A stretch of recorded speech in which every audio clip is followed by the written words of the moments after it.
Hi Booktube, it's Amy. I am here with Chapter 8 of J.M. Barrie's novel Better Dead. Andrew had set apart July 31st for killing Lord Randolph Churchill.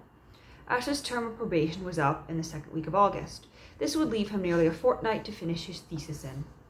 On the 30th, he bought a knife in Holborn suitable for his purpose.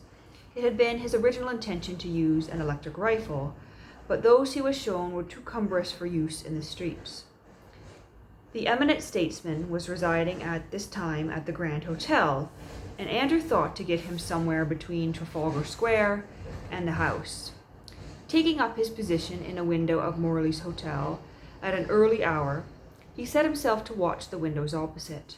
The plan of the Grand was well known to him, for he had frequently made use of it as overlooking the National Liberal Club, whose membership he had already slightly reduced. Turning his eyes to the private sitting rooms, he soon discovered Lord Randolph busily writing in one of them.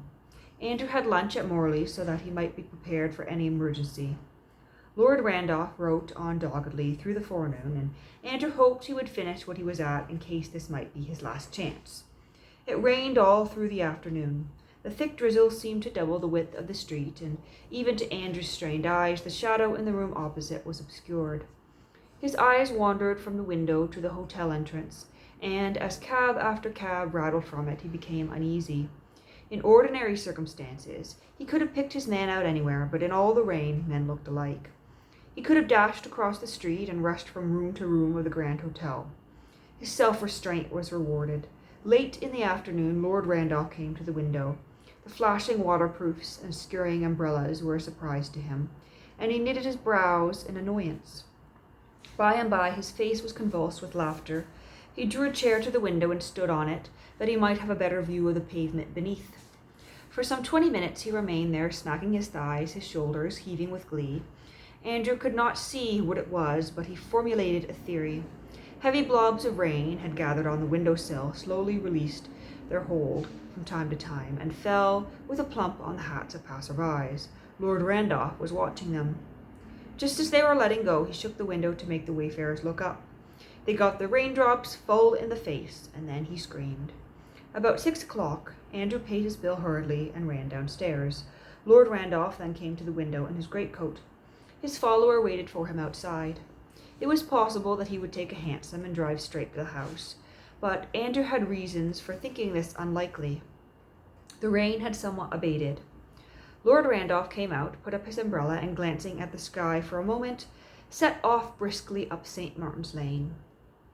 Andrew knew that he would not linger here, for they had done St. Martin's Lane already. Lord Randolph's movements these last days had excited the Scotchman's curiosity. He had been doing the London street systematically during his unoccupied afternoons, but it was difficult to discover what he was after. It was the tobacconist's shops that attracted him. He did not enter, only stood at the windows counting something. He jotted down the result on a piece of paper, and then sped on to the next shop. In this way, Andrew at his heels, he had done the whole of the W.C. district, St. James, Oxford Street, Piccadilly, Bond Street, and the Burlington Arcade. On this occasion he took the small thoroughfares lying between Upper Regent Street and Tottenham Court Road. Beginning in Great Titchfield Street, he went from tobacconist to tobacconist's, sometimes smiling to himself, at other times frowning. Andrew scrutinized the windows as he left them, but could make nothing of it. Not for the first time, he felt that there could be no murder tonight unless he saw the paper first. Lord Randolph devoted an hour to this work. Then he hailed a cab. Andrew expected this, but the statesman still held the paper loosely in his hand. It was a temptation. Andrew bounded forward as if to open the cab door, pounced upon the paper, and disappeared with it up an alley.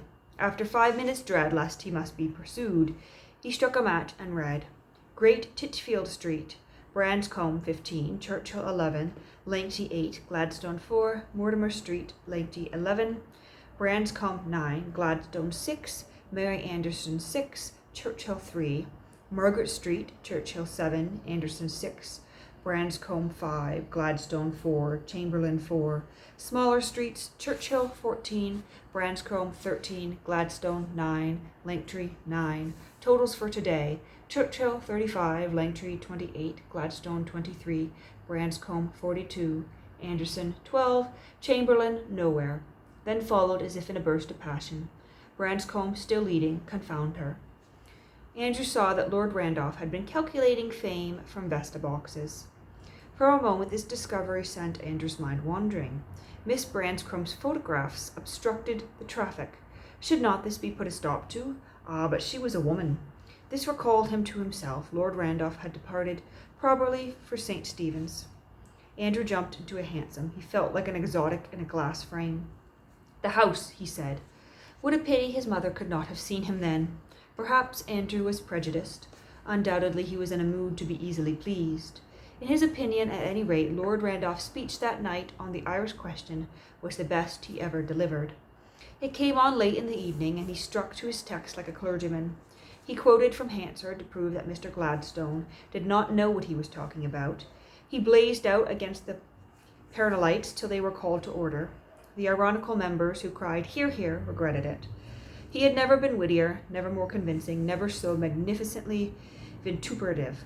Andrew was lifted out of himself. He jumped in ecstasy to his feet. It was he who led the applause. He felt that this was a worthy close to a brilliant career. We oldsters, looking on more coolly, could have seen where the speech was lacking, so far as Andrew was concerned. It is well known that when a great man, of whom there will be biographers, is to die a violent death, his last utterances are strangely significant, as if he foresaw his end. There was nothing of this in Lord Randolph's speech. The house was thinning when the noble lord rose to go. Andrew joined him at the gate. The Scotchman's nervous elation had all gone. A momentary thrill passed through his veins, as he remembered that in all probability they would never be together again. After that he was quite calm. The night was black. The rain had ceased, but for an occasional drop shaken out of a shivering stair. Before a few cabs rolling off with politicians, Whitehall was deserted. The very tax collectors seemed to have got to bed. Lord Randolph shook hands with 2 or 3 other members homeward bound, walked a short distance with one of them, and then set off towards his hotel alone. His pace was leisurely, as that of a man in profound thought. There was no time to be lost, but Andrew dallied. Once he crept up, and could have done it. He thought he would give him another minute. There was a footstep behind, and he fell back. It was Sir William Harcourt. Lord Randolph heard him, and seeing who it was, increased his pace. The illustrious Liberal slackened at the same moment. Andrew bit his lip and hurried on. Some time was lost in getting round Sir William. He was advancing in strides now. Lord Randolph saw that he was pursued. When Andrew began to run, he ran too. There were not 10 yards between them at Whitehall Place. A large man, turning the corner of the Great Scotland Yard, fell against Andrew. He was wheeled aside, but Mr. Chaplin had saved a colleague's life. With a cry, Andrew bounded on. His knife glistened. Trafalgar Square was a black mass. Lord Randolph took Northumberland Avenue in 4 steps, Andrew almost on top of him. As he burst through the door of the Grand Hotel, his pursuer made one tremendous leap, and his knife, catching Lord Randolph in the heel, carried away his shoe. Andrew's face had struck the steps. He heard the word Fenian. There was a rushing to and fro of lights. Springing to his feet, he thrust the shoe into his pocket and went home. And that brings us to the end of that chapter.